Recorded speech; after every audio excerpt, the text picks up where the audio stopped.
The Socio-Economic Rights and Accountability Project, SERAP, has urged the World Bank to suspend loans to Nigeria's 36 states until previous ones are accounted for, which as a result of recurring allegation of mismanagement of public funds by state governors, including loans that have been obtained from the World Bank. This is contained in the letter addressed to the President of the World Bank, Mr. Ajay Banga, and signed by SERAP Deputy Director Kolawole Oluwadare on Saturday, November the 25th of 2023. SERAP pointed out that the World Bank and its partners cannot continue to give loans and other fundings to the states where credible allegation of mismanagement or diversion of public funds abound. The organization said that the World Bank continuous lending and support to the Nigerian state may create the impression of complicity in the allegation of mismanagement or diversion of public funds by the states. SERAP also pointed out that the total debt public profile of Nigerian 36 states and the FCT amounted to 9.17 trillion naira, according to the Debt Management Office. The organization advised the World Bank to demand that the state governors who have obtained loans and other fundings from the bank account for how the loans were spent. Furthermore, SERAP urged the World Bank to deploy independent monitors to the 36 states to monitor how the loans and other facilities obtained from the bank are being spent. This is coming at a time where huge spending and borrowing by state governments have triggered public criticism. But the big question and the big story for today is how can these governors be made to be accountable, and will a reduced borrowing not affect the fortunes of the states? Well, this and more as we look at the concerns of how these public spendings are, and also the economic crisis in the states and the country, will take center stage on the big story for today. And that is subnational borrowings and national debt burden call for accountability and financial reforms. We're looking about subnational borrowing and national debt burden, a call for accountability and financial reforms. And that's what we're having as a major discussion today on the show. And to truly help us look at this, we have no other person but an economist in his own right and our very own a social critic. So we'll be helping to balance both the political and also the financial part. And I'm talking of no other but our very own Mr. Gideon Oguns. Good morning and welcome to the show, sir. Good morning, Mike, and it's a pleasure as always. Well, it's a real pleasure for us also. We're working towards the end of November and working close to the remaining 1 month of the year. We're talking about December. 4 weeks of the year. Just 4 weeks of the year, better said. But as much as I remember that, I still remember a work by a poet and social realist. They call him Niyi Osondare. And Eating Tomorrow's Yam, that's the name of the poem he wrote. And in that very poem, he shows the culture of wastefulness of humans and a lack of accountability. I can still remember that very poem. But I'll not waste time in asking you your reaction to the letter from SERAP to the President of the World Bank, Mr. Ajay Banga, who also, incidentally, in a recent chat with newsmen, talked about the country's need to deal with the rising debt burden. But anyway, I'll take a text from the letter that was sent to the President of the World Bank and by SERAP. And he said, really, that is SERAP, are concerned that the significant risks and mismanagement or diversion of funds linked to banks' investment, linked to your bank's investment in many of the country's 36 states. It is not appropriate and a show of irresponsibility lending to give or pushing to give loans to these states only for the loans to be misspent, so SERAP stated. But some of those in the government circle have come out to say that very call by SERAP is quite unnecessary, knowing the financial crisis that is happening in most states. But I want a reaction to that. is that very call by Serap telling the World Bank to halt further spending in order, or do you feel, just like some persons in the government that come out to say, well, that's quite unnecessary and uncalled for, knowing the crisis, financial crisis most of these states are going through, and they need for them to get public funds, especially from World Bank and other lending banks? Well, Mike, the question doesn't have a yes or no. To the World Bank, they are in business. Okay. So if you're asking me whether I'm just going to a money lender, because those coming to lend this money are not putting them into the right purposes, for which the loan could be repaid and development can take place. It's been advised not to give us such loans. You know that the board of such an organization is going to sit down and look at it. Are we indirectly saying we should be out of business? So that's why I said not a yes or no. But is there sense in what Serap is saying? Yes. Yes. Just to make a very little example. In Zamfara State, we were told that monies were given to build an airport. And as we speak, the loan have been granted, the money disbursed, but the quantum of work done in that airport, I doubt if 100th part of the loan was used for it. So there are credible evidences here and there that loans being taken by subnationals or states, as we want to call them, even some local governments, are not being put into the purposes for which they were applied for. Now, you can also begin to look at it from the developed economy's point of view. Again, it might be very selfish what I'm going to say, but in my candid opinion, is it that there is a way by which there is a give and take? Because these monies are coming in dollars, received and converted to naira, stolen in naira, converted back to dollar, and hidden in the developed countries. So you have a vicious circle that you cannot even understand, because some of these corrupt monies are not in Nigeria. They are ferried away. So it's a vicious circle that whether they are actually aiding and abetting it, I cannot say, because I'm not in their board. So are you also telling us that the lender would always want to lend money out? That is his business. Coming from the business point. There are issues about the issue of morality around it. It's a different ballgame. They will want to lend it out. This money. Okay, now it will not be nice if we not lay the facts on the table. And I'll rather also continue from the statement of Serap. And I'm really interested in picking out some of their statements to really help us guide our discussion. Now, they said, we would consider the option of pursuing legal action should the World Bank fail to implement the recommendation contained in the letter. And they went further to say, we may join the courts and 36 states in any such suit.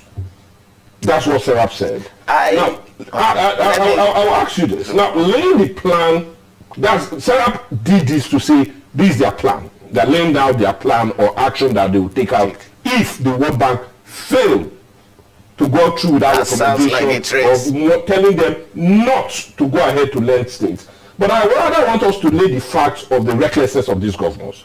It's good we do not shave their hair if we do not have the facts to do so.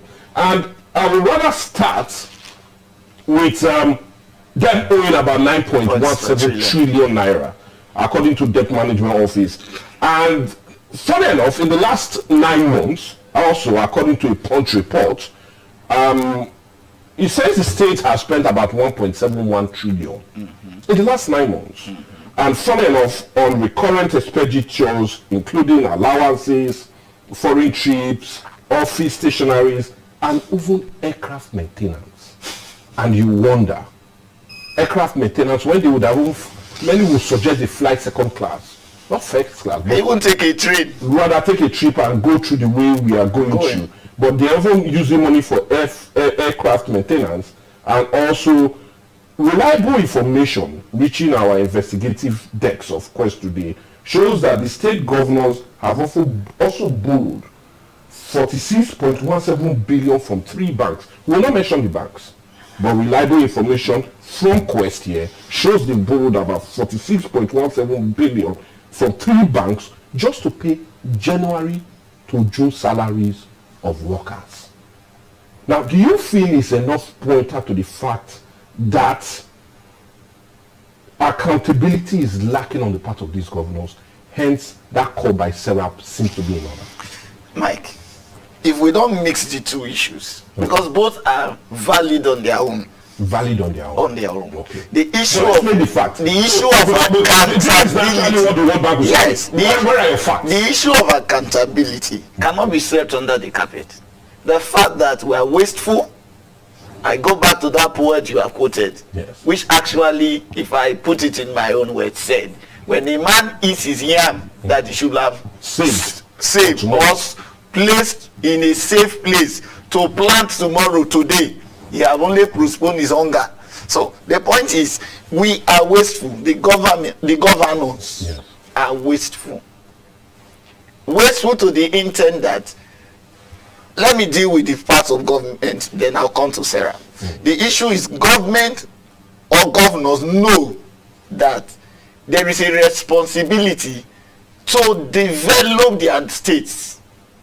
Why should they labor so much to put aggrandizement on themselves? Look at the things you are reading out.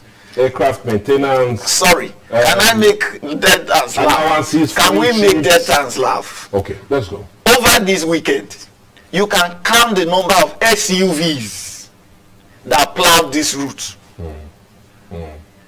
Just put a cost on each SUV you saw that plowed the route for the purpose of the socials that happen within this climb. Burials and all of that. Within this climb.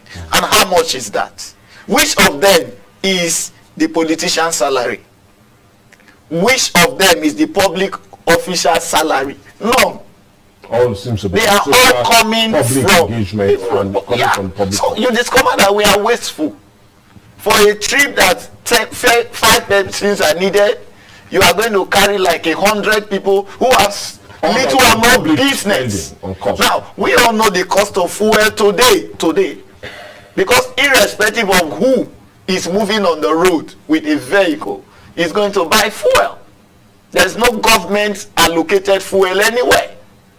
So you fuel all those vehicles, and at the end of, you do that week in, week out. Even if you have a stack of money stored somewhere, it will deplete. So that we are wasteful is, we don't need to beg that. But that Seraph will now become a threat to an organization that is set up to lend money. It's another question. It's something that I think is overboard. Okay. Because why is World Bank set up? If we call the real name, World Bank is actually called International Bank for Reconstruction and Development, aka World Bank. So the essence for which World Bank exists is development. But so if anybody comes in through the adults asking for funds for them to develop, they are legally bound to look at it. Now, if I give you funds for development and you decide to use it for non-development or squander it, is it the fault of the lender? Okay, no. As much as we really need to strengthen or straight out some gray areas here. Because what we also do know, Serap said, we are not stopping you from giving them money, but we'll plead with you to investigate those other monies being given before more is given, so you do not be as if you are accomplices to them squandering this money. So that's in order. It's an issue of morality. Okay. So Sarah is saying, can we adjust the rules? Because now don't only give, but go ahead and invest. Monitor in what the money is used for, which is monetary. So that is something World Bank may choose to adopt or otherwise. The real question that if I were a World Bank I should be asking is, why is it that it's only in Africa or Sub-Sahara nations that we have the problem of morality? Because not only Nigeria comes to borrow their money. In other clients or countries where these people come to borrow, do they have this? Look at the Asians. So our problem is something that is located within us. And if we want to face it, we should face it within. Because not this problem we are discussing about World Bank. It's only facing a section of the continent of Africa. Look at Egypt. Look at other African countries. And they're doing well. The money is being borrowed. But we don't do well because we don't do the right. So don't you feel because nobody has called these governors or every other government to order, that's why they seem to be going on an spending spree and going to borrow? I agree. What I expected Sarah to do was to take these governors to court on the basis of accountability by which the people of their states have been impoverished. So rather than threatening World Bank, because they have a right. The freedom FOI, Freedom of Information Bill is there. Ask these governors to present the account of the monies they have borrowed, what they were used for, and if you feel that by the judgment of a court that they have been wasteful, a pronouncement will come. Okay, now you talked about that account, but I really would give you straight and give it to you that the accounts of Nigerian 36 states are generally not open to public scrutiny. So yes, as many as it continue. Why not go to many of them a law? FOI. Let me just land. Many of them continue to refuse the freedom of information request, seeking transparency and accountability in the spending of public funds. You write to them, they don't reply you. So what do you media tend to always write with the law? Take arms in your hands, take them to court. Take them that a section of our own laws, constitution, is being breached. Because I love Sarah. They are already lawyers. They are not like me that is going to look for a lawyer. Yeah. So why not take them to court? A law is being broken. As lawyers, you are supposed to ensure that no law is broken. Then take them to court. And if that's another cake now anyway, but if I would just add it, we never know that justice in Nigeria is actually on sale. Maybe that is why the governors don't care. Because and maybe that's why Sarah not even thinking to court. Between the dining table and the sleeping room, something may happen. So it's a wasteful gesture. So you see that we are almost locked in. So why not better just go to the lender and tell them, then do not we give should us money. Beg the lender. Not to release the funds. We should beg the lender. Rather not threat them and tell them we'll go to court. No, you can go to court for all I care. You can even go to Hedges. They have not breached their own organizational reason for what they exist. So how can we compel them now? Good. Number one, appeal to them. Number two, those authorizing loans, because I know that for a state government to borrow, there is a process through the federal government and all that. And through the state legislatures. So let us go back to enforcing or strengthening the institutions. Today, the individuals in Nigeria are bigger than the institutions, more powerful than the institution. That's why we are failing. That's why we are failing. But if the institutions were stronger and not being deliberately weakened, let's limit it to one state, for example. A governor presents a request for loan to a state house of assembly. By raising up institution, the assembly should not look at party. They should not look at what comes to us. They shouldn't look at any other mundane thing, but at how will we pay? What will it be used for? What happened to the last one that we took? What have we paid? These are questions that are pending. Then at the end of the day, a proper decision is taken. But is that what you see? Now the executive are supposed to be checkmated by the legislature. So the legislature is already compromised. Either because they are told that if we get this loan, XYZ is going to. So until we do something about the institutions, I don't think there will be a way. So if we appeal and strengthen, then the last one, which have to be done with care, is mass mobilization. Sarah should spend money on orientation, value orientation. Let the masses, let the voters, the ordinary Nigerians know their rights, their obligations, the way and manner they can call these persons to question. Today, nobody calls anybody because nobody truly knows. Okay, what I do know is we need to go on a break though. That's what I know. And we'll come back and have more discussions centered on not just that suit by Serap, the rather letter of Serap to the World Bank president, Mr. Aji Banga, telling him to stop, and I mean stop giving monies to Nigerian state governors on the account of them mismanaging such funds and putting the people deep into debt. And that recent call seems to be generating a whole lot of reactions. And don't be surprised if many other international organizations also tend to look towards that line. What would it mean for us as a people? Would it not totally impoverish most Nigerians, or rather most states that are already facing a whole lot of financial crisis? Or do you feel the little we've had, let's spend and spend with prudence? What do you think? We need to go on a break though.